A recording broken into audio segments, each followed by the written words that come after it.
Song Soho, magiging monarch of distraction? So paano nga ba nakuha ng ating bida ang Dragon King's heart, which is ang puso ni Antares? Na siyang nagpalakas ng sobra kay Soho to the point na nagawa niyang talunin ng isa sa pinakamalakas na national level hunter sa previous world. At partida mga lods, ang national level hunter na ito ay nakurap ng kapangyarihan ng Apostle of Itarem. At ang pinaka-interesting sa topic na ito mga lods ay kung paano nakabalik si Antares sa pamamagitan ng kapangyarihan ng Shadow Authority. Kaya huwag na nating patagalin pa, let's go! And please like and subscribe sa ating YouTube channel mga lods at mag-follow sa ating Facebook page. Salamat! So magsimula tayo kung ano nga ba ang nangyari kay Antares matapos talunin ni Jinwoo sa pangalawang pagkakataon sa New Timeline. Matapos ngang gamitin ni Jinwoo ang Cup of Reincarnation upang ibalik ang oras, hinarap ng ating bida ang lahat ng monarchs all by himself over a period of 27 years para siguraduhin lang na magiging safe ang humanity forever. Wala ng gates, monster, hunters at iba pa. Ngunit sadya talagang walang forever mga lods. At ang pinakahuli niyang nakalaban ay si Antares na nagtiyaga talagang hinintay si Jinwoo na dumating sa kanyang kaharian para sa kanilang final all-out battle. But in the end, pinatay ni Jinwoo ang King of the Dragon na wala man lang tulong. Kumbaga, solo kill dahil sobrang lakas na talaga ni Jinwoo mga lods matapos ang 27 years na pakikipaglaban sa mga monarch at ang nakuha lang ng ating bida ay ang paso sa kanyang kamay. So paano nga ba nakabalik si Antares upang maobtain ni Soho ang napaka-powerful na Dragon King's heart? At ito nga ay sa pamamagitan ng resurrection. Yes mga lods, tama ang narinig ninyo. Muling nabuhay si Antares at ang nagbuhay sa kanya ay si Song Jinwoo. Since hindi siya pwedeng mamatay o ipasa direkta kay Soho ang pagiging Shadow Monarch, humanap ng paraan si Jinwoo upang maobtain ni Soho ang isang kapangyarihan na kayang protektahan ng Earth laban sa mga bagong banta, lalo na sa Apostle of Itarem. So para ma-accomplish ang plano na ito, nakipagsundo si Jinwoo sa namatay na si Antares. Kaya dito, pumayag si Jinwoo na buhayin muli si Antares sa isang bagong katawan sa current timeline, kapalit ang pagtulong ni Antares na sanayin si Soho bilang tagapagmana ng Monarch of Distraction. So paano nga ba mga lods nagawang buhayin ni Jinwoo itong si Antares? Di ba ang mga monarch at rulers ay mga spiritual being at kapag mamamatay sila ay mapupunta sa kawalan at tuluyan ng mawawala. However, kung balikan natin mga lods ang pinakauna nung nakuha ni Ashburn ang kanyang kapangyarihan, inakala niya talaga na siya ay tuluyan ng mamamatay nung nagawa siyang talunin ng 7 rulers at bigla na lamang niyang naramdaman ng isang kapangyarihan na inilagay ng absolute being sa kanyang katawan at dito ipinanganak ang napaka-powerful na Shadow Monarch. Hindi lang pala basta-basta lang nakapangyarihan ng Shadow Authority mga lods, dahil sakop ng kapangyarihan ng Shadow Authority ang Sea of the Afterlife, isang dark spiritual universe kung saan lahat ng soul ay dito napupunta matapos mamatay.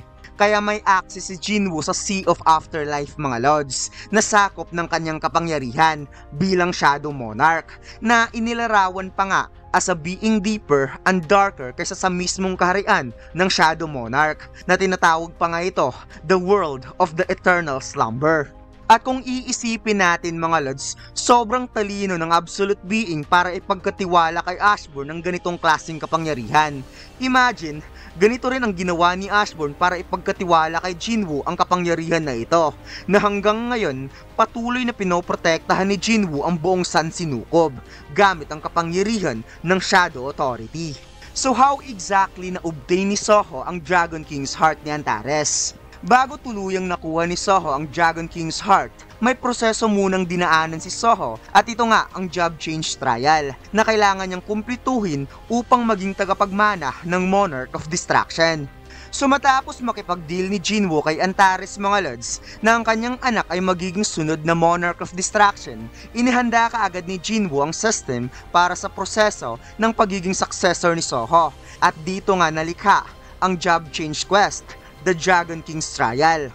Ay hindi pa pala mga lods, balik muna tayo ng kaunti. Matapos ang deal at pumayag si Antares na buhayin muli, kapalit ang pagtulong at pag-guide niya kay Soho upang maging sunod na Monarch of Destruction. Since itong si Antares ay deadly, mapanganib, may background sa pagiging traidor at pagiging malupit sa karahasan, ang spirit ni Antares na nakastandby lang doon sa Sea of the Afterlife, inilagay niya ang soul ni Antares doon sa dragon pet ni Soho na ang pangalan ay Ragnar. Kaya ang proseso na ito ay hindi talaga isang tunay na resurrection, kundi isang unique form of reincarnation na isinagawa ni Jinwoo bilang Shadow Monarch na may unique authority over the Sea of the Afterlife. Ano sa tingin nyo ang ginawa ni Jinwoo, mga lods? Smart move, diba?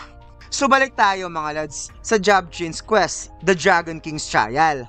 Matapos malikha ni Jinwoo ang system para sa proseso, binalaan si Soho ng system na ang kanyang katawan ay sobrang napakahina pa para direktang tanggapin ang kapangyarihan ng Dragon King's power at posibleng sunugin lang ang katawan niya at magiging abo lang ito. Kaya dahil dito, binigyan si Soho ng structured upang palakasin ang kanyang strength para masigurado na makakaya niyang kontrolin ang immense power ng Dragon King.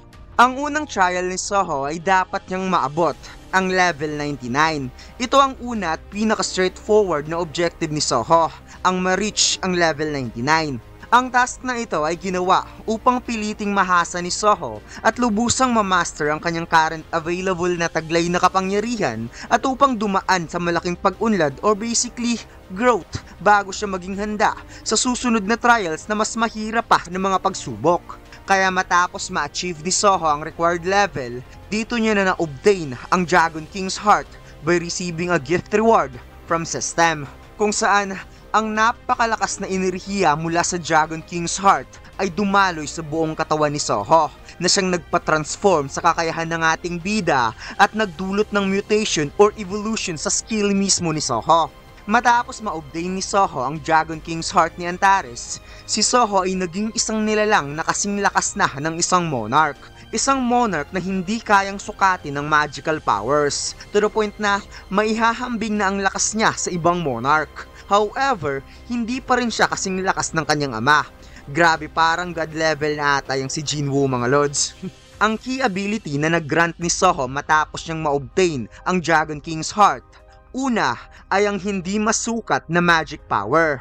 Pinataas ng Dragon Heart ang mana ni Soho ng over 100,000 mana, allowing him for near infinite regeneration of his Shadow Soldier. So parang Sung Jinwoo lang din ang regeneration ni Soho ng Shadow Soldier, mga lods. Ang second key ability ni Soho ay ang Dragon King's Authority. Ang skill nito ay nagbigay kay Soho ng authority to command dragons and other dragon-blooded creature.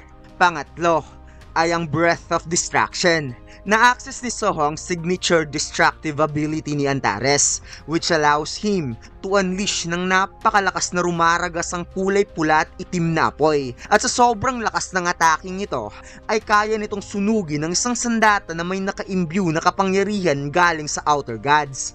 Ang pang-apat na key ability ni Soho ay ang Skills Mutation. Dahil sa intense energy power galing sa Dragon's Heart, nagsanhi ito ng pagbabago sa ibang skills ni Soho. For example, ang kanyang Storm Slash skill ay nang-mutates into far more destructive. Ito nga ay naging Storm of Black Flames.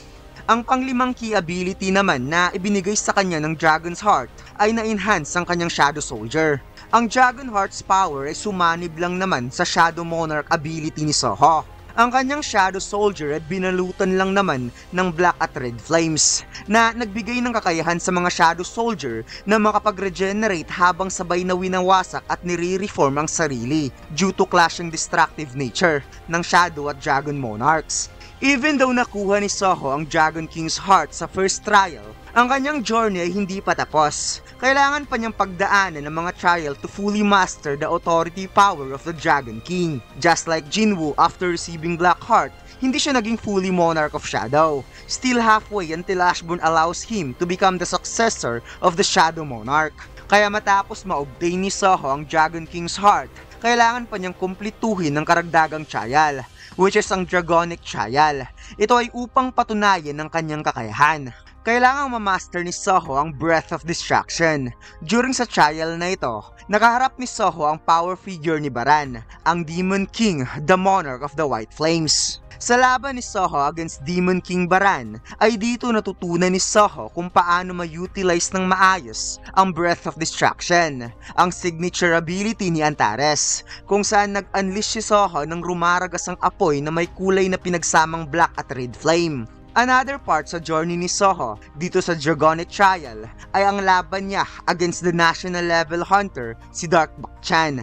Sa trial kasi na ito ay kailangang gamitin ni Soho ang flame mismo ng distraction na siyang sumunog talaga sa katawan ng national level hunter, ang pinaka-ultimate skill na pumatay talaga kay si Dark Bakchan. Pagkatapos ng Dragonic Trial, nagkaroon ng final quest si Soho, isang ultimate trial upang maging monarch successor. At ito nga ay dapat talunin ni Soho ang 8-headed serpent na ang pangalan ay Nidhogg at kailangang hatiin ni Soho ang bawat ulo nito. Sobrang hirap ng task na ito mga lods, dahil kailangan pa ni Soho ng isa pang may potensyal na maging monarch upang talunin ang monster na ito. At ito nga ay si Esselradero, ang descendant ng Monarch of the White Flames. At sa laban nga na ito mga lods ay siyang nagsilbing pagsubok na nagpatunay talaga kay Soho na taglay niya ang lakas at husay sa pakikipaglaban upang karapat-dapat niyang taglayin ang authority of the Dragon King. Kaya matapos makumpleto ni Soho ang lahat ng trials, matagumpay na nakamit ni Soho ang titulong Monarch of Transcendence. Yes mga lods, instead na Monarch of Distraction, naging Monarch of Transcendence si Soho at namana niya ang kapangyarihan ni Antares at incorporate niya into his own unique ability. Pinili kasi ni Soho na i-evolve at baguhin ang primordial darkness na kanyang minana from Antares. Instead na maging simpleng kapalit lamang ni Antares, lumikha siya ng sariling path at binago niya ang kapangyarihan ng distraction patungo sa isang dakila at mas higit na naaayon sa kanyang sarili niyang nature and goals. At dito lang nagtatapos mga lods. Please comment down below mga lods kung nagustuhan nyo ang video ito at paki-like and subscribe sa ating YouTube channel at mag-follow sa ating Facebook page. Salamat!